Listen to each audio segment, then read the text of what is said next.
Jennifer and I were together for 25 years, a lifetime of memories, of building a family, of sharing dreams we thought would last forever. We had 3 kids. Our oldest, David, was already 25 and making his way in the world. Emily, our middle daughter, had just turned 20 and was finding her path. And then there was Lily, our little surprise, only 5 years old and full of energy. She was the light of my life. At 50 years old, I was still in good shape, still had a full head of hair, even if it was more gray now than not, and never once thought about looking at another woman. I had everything I wanted, a wife I adored, kids who looked up to me, and a home filled with love. Or so I thought. It started with a video. One moment.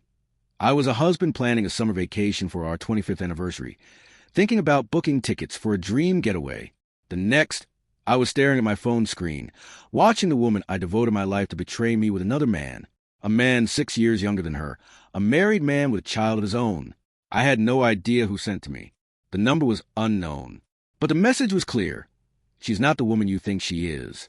At first, I thought it had to be a mistake, a misunderstanding. But the video left no room for doubt. There she was in his office, with the door barely closed behind him, kissing him like a woman starved. I felt my heart slam into my ribs, like I had been hit by a truck. My blood ran ice cold. I couldn't breathe.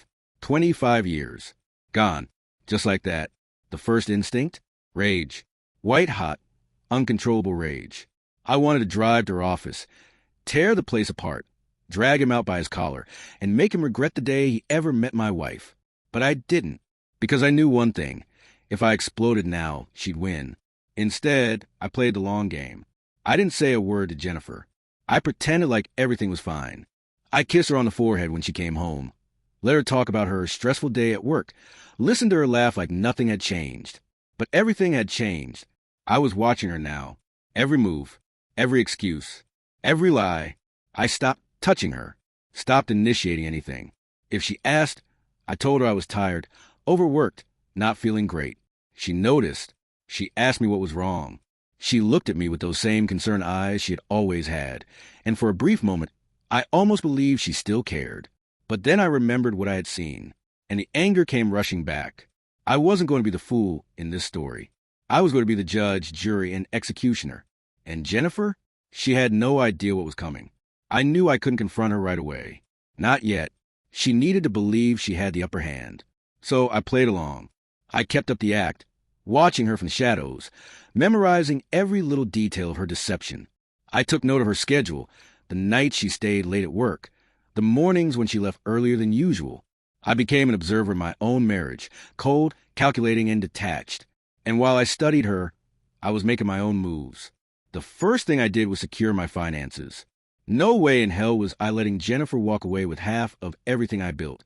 I consulted my lawyer, an old friend of mine, and we worked out a strategy. 1, I sold my car, told Jennifer I was upgrading, but instead stashed the cash in an account under my mother's name. 2, I restructured my business, legally moved assets out of my name, making sure she wouldn't see a dime if she tried to come after it. 3, the house?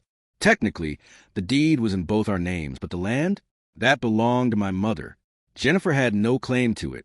By the time I was done, she wouldn't even have a couch to fight for in the divorce. Jennifer had no idea I was playing her. She still came home every night, kissed me on the cheek like nothing was wrong, and acted like the loving wife she pretended to be. But I saw the guilt creeping into her eyes. I saw the hesitation in her movements, the small cracks in her performance. One night, she came to bed late, her perfume lingering stronger than usual. I looked at her and asked, "Good day at work?"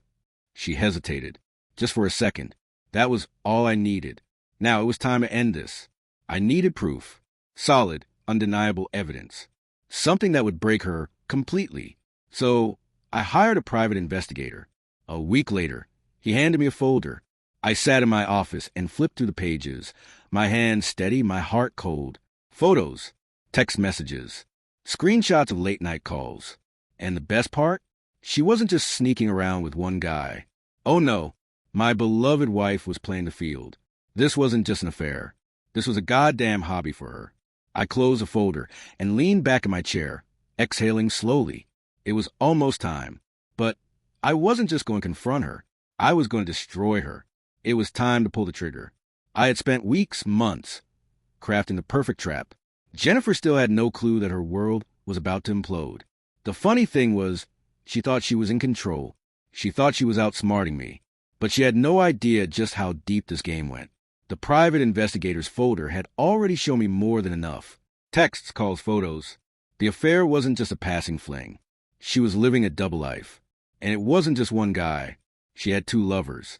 One was the 41-year-old office guy, the one I had already known about. But the other? A personal trainer. A 29-year-old gym rat who worked at the place she had been going to for stress relief. Unbelievable.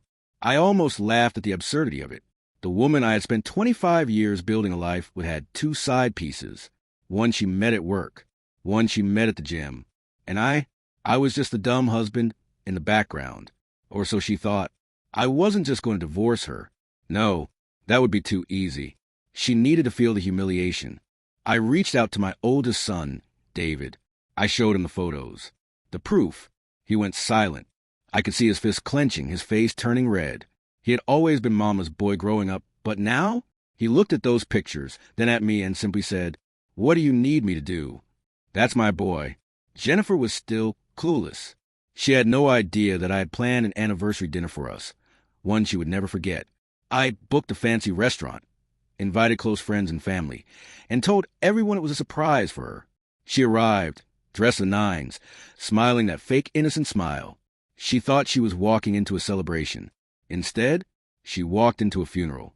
The moment she sat down, I stood up, tapped my glass, and said, "Jennifer, after 25 years together, I wanted to do something special. So I made the slideshow, a look back at our memories." She smiled, clueless. The screen lit up. At first, the pictures were normal. Family vacations, kids growing up. Then, boom, photos of her and lover number one at the office. Boom, gym sessions that weren't just about working out. Boom, text messages full of, "I can't wait to feel you again." Gasps filled the room. Jennifer's face turned ghost white. David stood up. "How could you do this to our family?" She was shaking now. This isn't what it looks like." I smirked. "No, Jennifer, it's exactly what it looks like." Her parents were there. My family. Our friends. All staring at her. When her friends grabbed her purse and left in disgust. David walked out. And me? I just leaned back in my chair, took a sip of wine, and watched the world collapse around her. She ran out of the restaurant crying that night. But I wasn't done yet.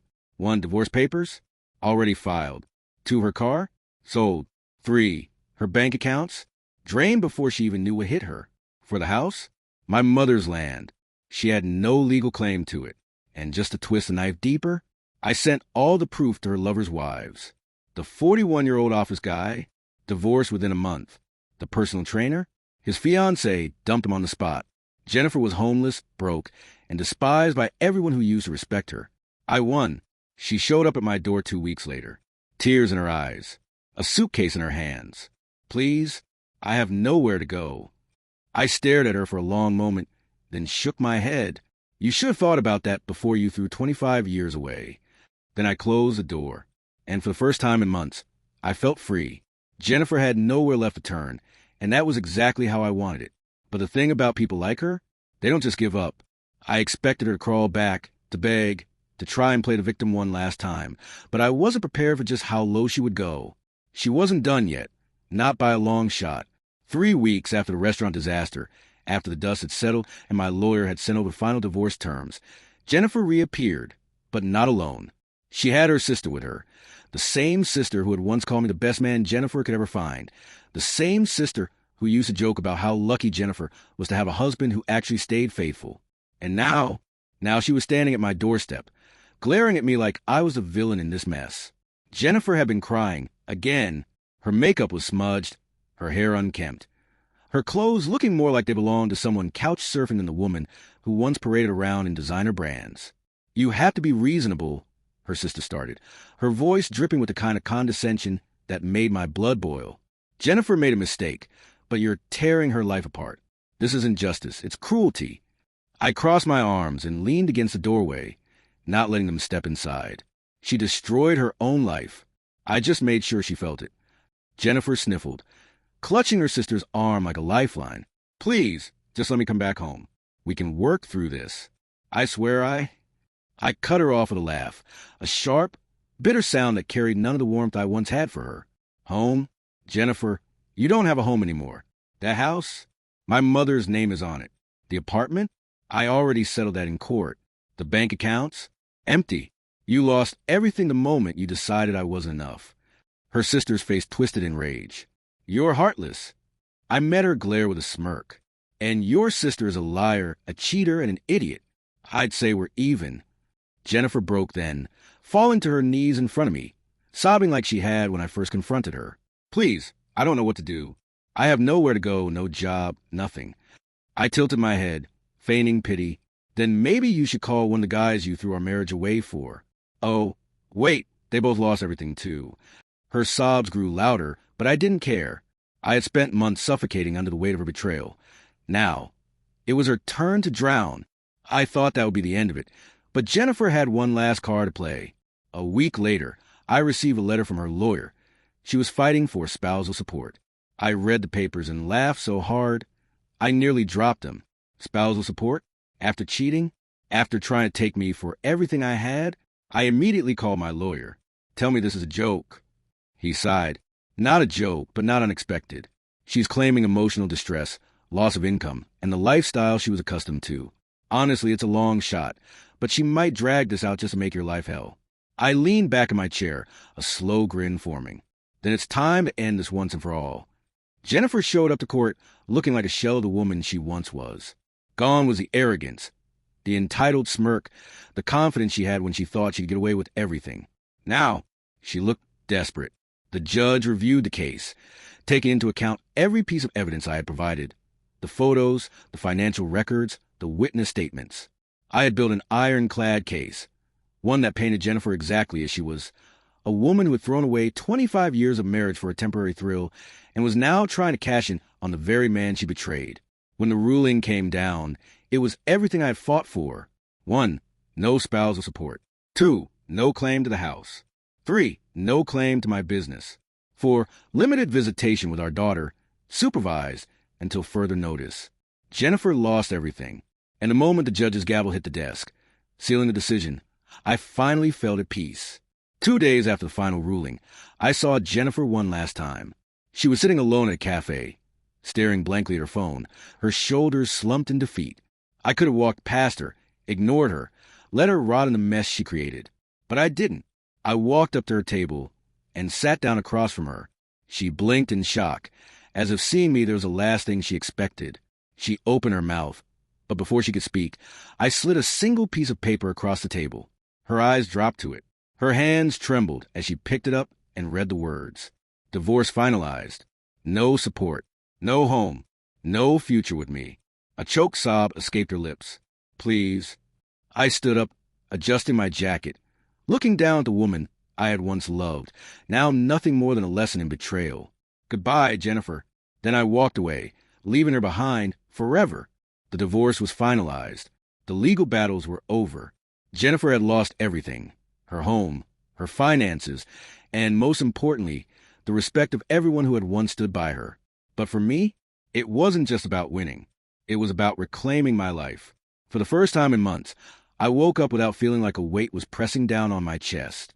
The house was quiet, not the suffocating, tension-filled silence that had existed before, but a peaceful kind of quiet, the kind that comes when you finally let go of something that's been poisoning you from the inside. David had moved back in temporarily, helping me adjust to life as a newly single man. Emily visited often, still trying to process everything in her own way. And Lily? She was my rock. She didn't understand what had happened, not completely, but she knew one thing. Daddy was happy again. One evening, as I tucked her into bed, she looked up at me with those big, innocent eyes and asked, Daddy, is Mommy still sad?